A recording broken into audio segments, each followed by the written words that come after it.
ಆತ್ಮೀಯ ಸ್ನೇಹಿತರೆ, ಎಂಎನ್ಎಸ್ ಅಕಾಡೆಮಿಗೆ ಸ್ವಾಗತ. ಸ್ನೇಹಿತರೆ, ಮುಂಬರುವ ನೇಮಕಾತಿ ಪರೀಕ್ಷೆಗಳಾದಂಥ SDA, FDA, ಪೊಲೀಸ್ ಕಾನ್ಸ್ಟೇಬಲ್ ಹಾಗೆಯೇ TET ಮತ್ತು ಸ್ಲೆಟ್ಗೆ ಅತ್ಯಂತ ಉಪಯುಕ್ತವಾಗುವ ಭಾರತ ಸಂವಿಧಾನ, ಕನ್ನಡ ಸಾಹಿತ್ಯ ಮತ್ತು ಭಾರತ ಇತಿಹಾಸಕ್ಕೆ ಸಂಬಂಧಪಟ್ಟ ಟಾಪ್ 35 ಪ್ರಶ್ನೆಗಳನ್ನು ಈ ಒಂದು ವಿಡಿಯೋದಲ್ಲಿ ಚರ್ಚೆ ಮಾಡೋಣ.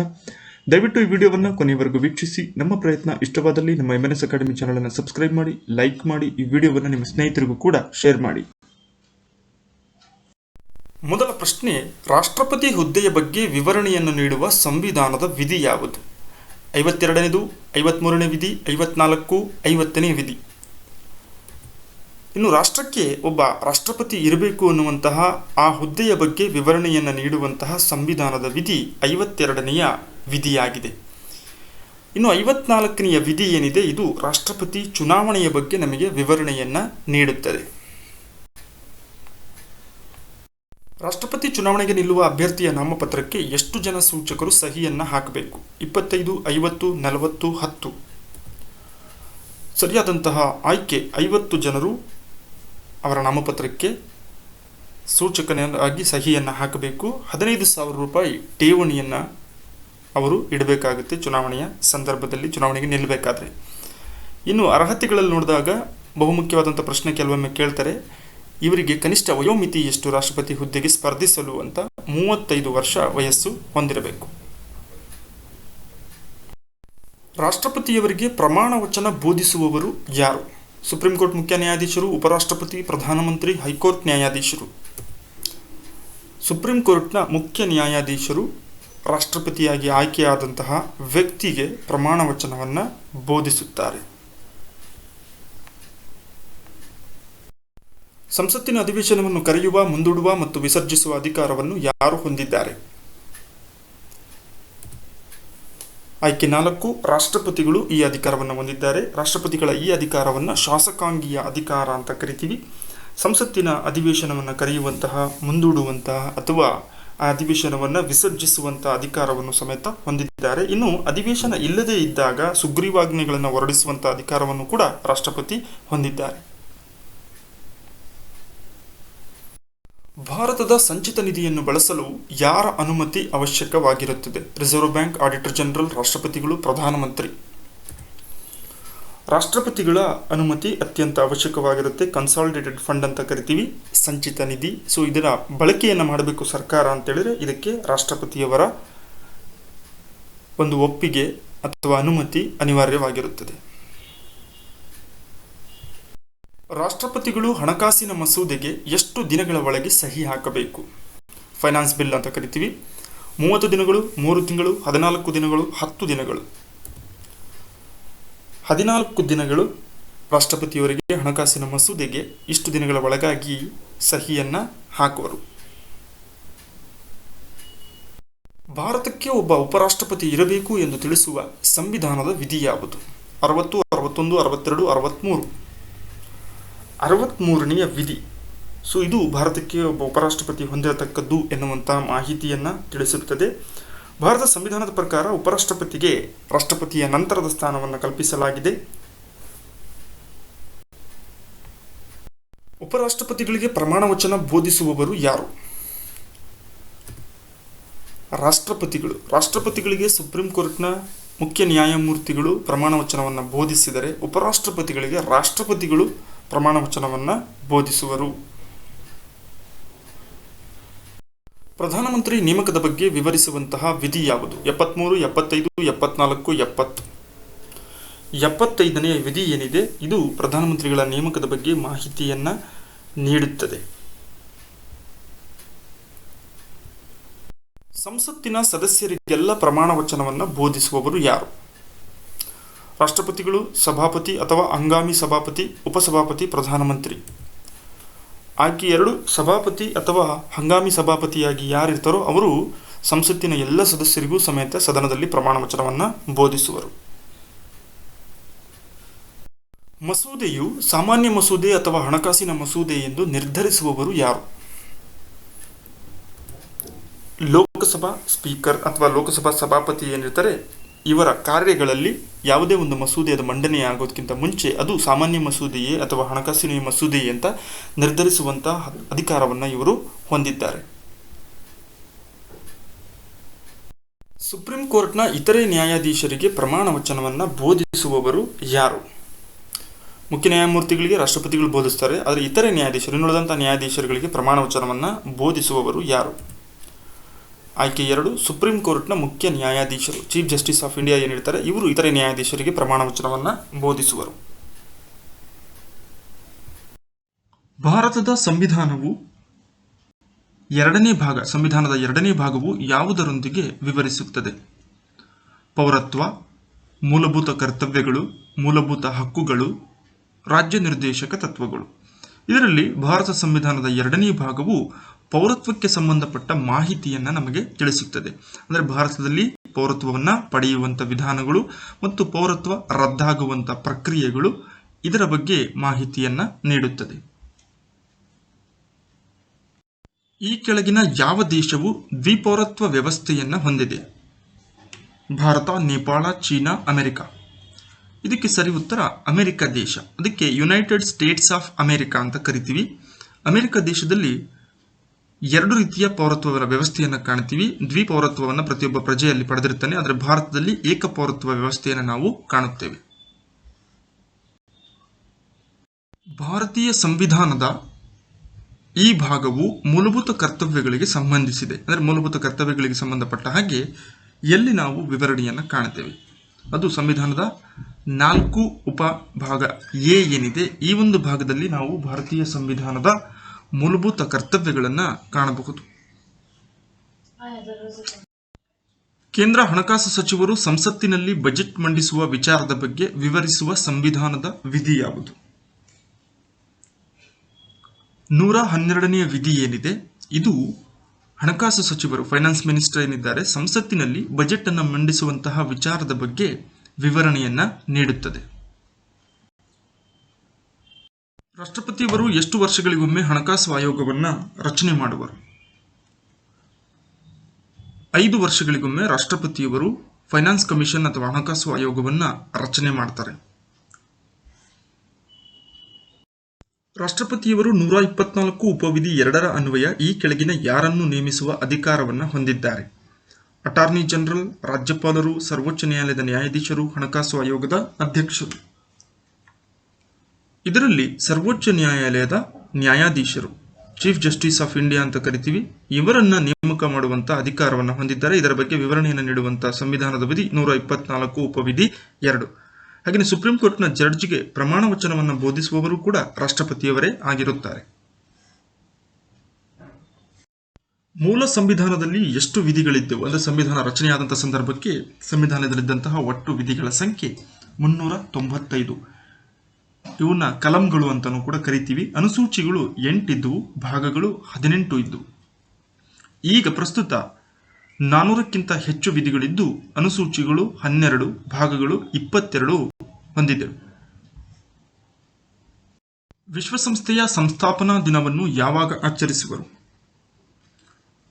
ಅಕ್ಟೋಬರ್ 24, 1945ರಲ್ಲಿ ಯುನೈಟೆಡ್ ನೇಷನ್ಸ್ ಆರ್ಗನೈಸೇಷನ್, ವಿಶ್ವಸಂಸ್ಥೆ ಏನಿದೆ ಇದು ಸ್ಥಾಪನೆಯಾದಂತಹ ವರ್ಷ ಮತ್ತು ದಿನಾಂಕ. ಅದರ ಸವಿ ನೆನಪಿಗಾಗಿ ಪ್ರತಿ ವರ್ಷ ಅಕ್ಟೋಬರ್ 24 ವಿಶ್ವಸಂಸ್ಥೆಯ ಸಂಸ್ಥಾಪನಾ ದಿನವನ್ನಾಗಿ ಆಚರಿಸುವರು.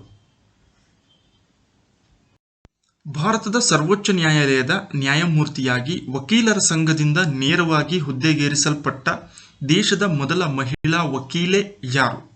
ಅತ್ಯಂತ ಪ್ರಮುಖವಾದ ಪ್ರಶ್ನೆ ಇದು. PSI ನೇಮಕಾತಿಗಳಲ್ಲಿ ಕೇಳಿದ್ದಾರೆ. ಇದಕ್ಕೆ ಸರಿ ಉತ್ತರ ಇಂದು ಮಲ್ಹೋತ್ರಾ. ಇವರು ವಕೀಲರ ಸಂಘದಿಂದ ನೇರವಾಗಿ ಈ ಒಂದು ಹುದ್ದೆಗೆ ಏರಿದಂತ ದೇಶದ ಮೊಟ್ಟ ಮೊದಲ ಮಹಿಳಾ ವಕೀಲೆಯಾಗಿದ್ದಾರೆ. ಶಂಕರಾಚಾರ್ಯರು ಪ್ರತಿಪಾದಿಸಿದ ತತ್ವ ಯಾವುದು? ಅದ್ವೈತ ತತ್ವವನ್ನು ಪ್ರತಿಪಾದನೆ ಮಾಡ್ತಾರೆ. ಇದರ ಅರ್ಥ ಅದ್ವೈತ ಎಂದರೆ ಎರಡಲ್ಲದ್ದು, ಅಂದ್ರೆ ಏಕತ್ವವಾದ, ಜೀವಾತ್ಮ ಮತ್ತು ಪರಮಾತ್ಮಗಳೆರಡು ಒಂದೇ ಎನ್ನುವಂತ ಅರ್ಥವನ್ನು ನೀಡುವ ಸಿದ್ಧಾಂತವನ್ನು ಪ್ರತಿಪಾದಿಸಿದವರು ಶಂಕರಾಚಾರ್ಯರು. ಮಣ್ಣಿನ ಬಗ್ಗೆ ಅಧ್ಯಯನ ಮಾಡುವಂತಹ ಶಾಸ್ತ್ರವನ್ನು ಏನೆಂದು ಕರೆಯುವರು? ಪೆಡಾಲಜಿ ಅಂತ ಕರಿತೀವಿ, ಮಣ್ಣಿನ ಬಗ್ಗೆ ಅಧ್ಯಯನ ಮಾಡುವಂತಹ ಶಾಸ್ತ್ರವನ್ನ. ಇನ್ನು ಕರ್ನಾಟಕದಲ್ಲಿ ಅತ್ಯಂತ ವಿಸ್ತಾರ ಪ್ರಮಾಣದಲ್ಲಿ ಹರಡಿರುವಂತಹ ಮಣ್ಣು ಕೆಂಪು ಮಣ್ಣಾಗಿದೆ.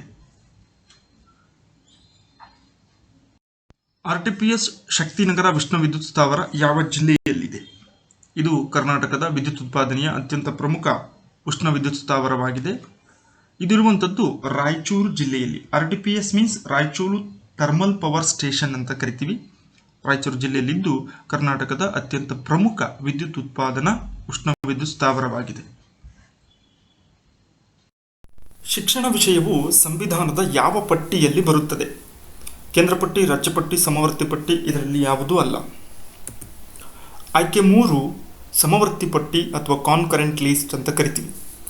ಆರಂಭದಲ್ಲಿ ಶಿಕ್ಷಣವು ರಾಜ್ಯ ಪಟ್ಟಿಯಲ್ಲಿತ್ತು. 1976ರಲ್ಲಿ ಮಾಡಲಾದಂಥ ತಿದ್ದುಪಡಿಯ ಅನ್ವಯದ ಸಮವರ್ತಿ ಪಟ್ಟಿಯಲ್ಲಿ ಶಿಕ್ಷಣವನ್ನು ಸೇರ್ಪಡೆ ಮಾಡಲಾಯಿತು. ಈ ಕೆಳಕಂಡ ಯಾವ ಅಧಿಕಾರಗಳು ರಾಜ್ಯ ವ್ಯಾಪ್ತಿಯಲ್ಲಿ ಬರುತ್ತವೆ ಅಂದರೆ ರಾಜ್ಯ ಪಟ್ಟಿಯಲ್ಲಿ ಬರುತ್ತವೆ? ಪೊಲೀಸ್, ಸಾರ್ವಜನಿಕ ಆರೋಗ್ಯ, ಮತ್ಸ್ಯೋದ್ಯಮ, ಮಾರುಕಟ್ಟೆಗಳು. 4 ಸಮೇತ ರಾಜ್ಯ ಪಟ್ಟಿಯಲ್ಲಿನೇ ಬರ್ತವೆ.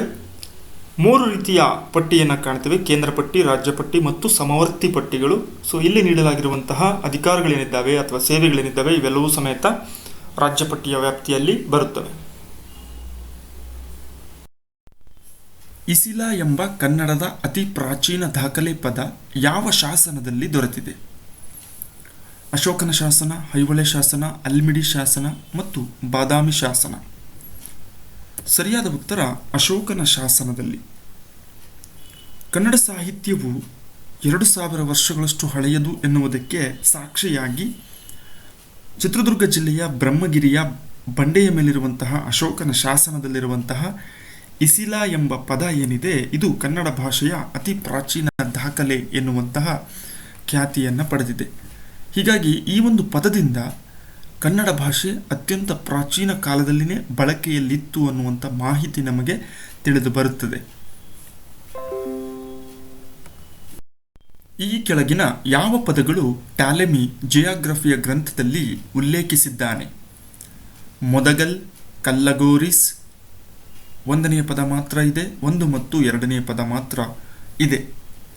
ಸರಿಯಾದ ಉತ್ತರ ಆಯ್ಕೆ 4. ಅಂದರೆ ಟಾಲೆಮಿಯ ಭೂಗೋಳ ಗ್ರಂಥದಲ್ಲಿ ಮೊದಗಲ್ ಮತ್ತು ಕಲ್ಲಗೋರಿಸ್ ಎನ್ನುವಂತಹ ಪದಗಳ ಬಳಕೆ ಇದೆ. ಇವು ಕನ್ನಡದ ಪದಗಳಾಗಿದ್ದಾವೆ ಎಂದು ರಾಷ್ಟ್ರಕವಿ ಗೋವಿಂದಪ್ಪಯ್ಯರವರು ಗುರುತಿಸಿದ್ದಾರೆ. ಕನ್ನಡದ ಕಲ್ ಎನ್ನುವಂತಹ ಪದಕ್ಕೆ ಆಂಗ್ಲ ಭಾಷೆಯಲ್ಲಿ ಸ್ಟೋನ್ ಎಂದಾಗುತ್ತದೆ. ಆ ಪ್ರಕಾರ ಮೊದಗಲ್ ಎನ್ನುವಂಥ ಪದ ಈಗಿನ ಮುದಗಲ್, ಕಲ್ಲಗೇರಿಸ್ ಎನ್ನುವ ಪದ ಕಲ್ಕೇರಿ.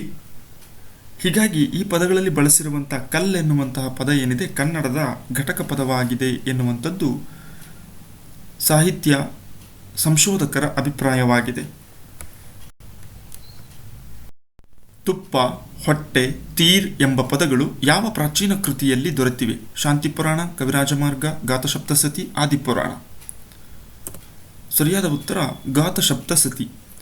ಶಾತವಾಹನರ ಪ್ರಸಿದ್ಧ ಅರಸನಾದಂತಹ ಹಾಲನ್ನು ರಚಿಸಿರುವಂತಹ ಶೃಂಗಾರ ಕಾವ್ಯ ಗಾತಸಪ್ತಸತಿಯಲ್ಲಿ ಕನ್ನಡದ ಪದಗಳ ಬಳಕೆ ಇದೆ. ತುಪ್ಪ, ಹೊಟ್ಟೆ, ತೀರ್. ಪರೀಕ್ಷೆಯಲ್ಲಿ ಈ ಪದಗಳನ್ನೇ ಕೊಟ್ಟು ಇವು ಯಾವ ಕೃತಿಯಲ್ಲಿ ಉಲ್ಲೇಖವಾಗಿದ್ದಾವೆ ಅಥವಾ ಕೃತಿಯನ್ನು ಕೊಟ್ಟುಬಿಟ್ಟು ಕನ್ನಡದ ಯಾವ ಪದಗಳು ಬಳಕೆಯಾಗಿದ್ದಾವೆ ಎನ್ನುವಂಥ ಪ್ರಶ್ನೆಯನ್ನು ಕೇಳೋದರಿಂದ ಈ ಒಂದು ಪ್ರಶ್ನೆ ಅತ್ಯಂತ ಪ್ರಮುಖವಾದದ್ದು. ಅಲ್ಮಿಡಿ ಶಾಸನದ ಕಾಲಾವಧಿ ಯಾವುದು? ಕ್ರಿಸ್ತಶಕ 450. ಅಲ್ಮಿಡಿ ಶಾಸನವು ಕನ್ನಡದ ಮೊಟ್ಟಮೊದಲ ಶಾಸನವಾಗಿದ್ದು ಇದು ಕಾಕುತ್ಸವರ್ಮನ ಕಾಲಾವಧಿಯಲ್ಲಿ ನೀಡಲಾದಂತಹ ದಾನಕ್ಕೆ ಸಂಬಂಧಪಟ್ಟಂತಹ ಶಾಸನವಾಗಿದೆ. Centre of Indian institute of languages ಎಂಬ ಸಂಶೋಧನಾ ಸಂಸ್ಥೆ ಎಲ್ಲಿದೆ? ಬೆಂಗಳೂರು, ಹಂಪೆ, ಮೈಸೂರು, ಧಾರವಾಡ. ಮೈಸೂರಿನಲ್ಲಿ ಈ ಒಂದು ಸಂಸ್ಥೆ ಇದ್ದು ಭಾಷೆಯ ಪ್ರಾಚೀನತೆಗೆ ಸಂಬಂಧಪಟ್ಟ ಹಾಗೆ, ಸಾಹಿತ್ಯಕ್ಕೆ ಸಂಬಂಧಪಟ್ಟ ಹಾಗೆ ಸಂಶೋಧನೆಗಳನ್ನು ಮಾಡುವಂತಹ ಸಂಸ್ಥೆಯಾಗಿದೆ. ಇದು ಮೈಸೂರಿನಲ್ಲಿ ಇದೆ.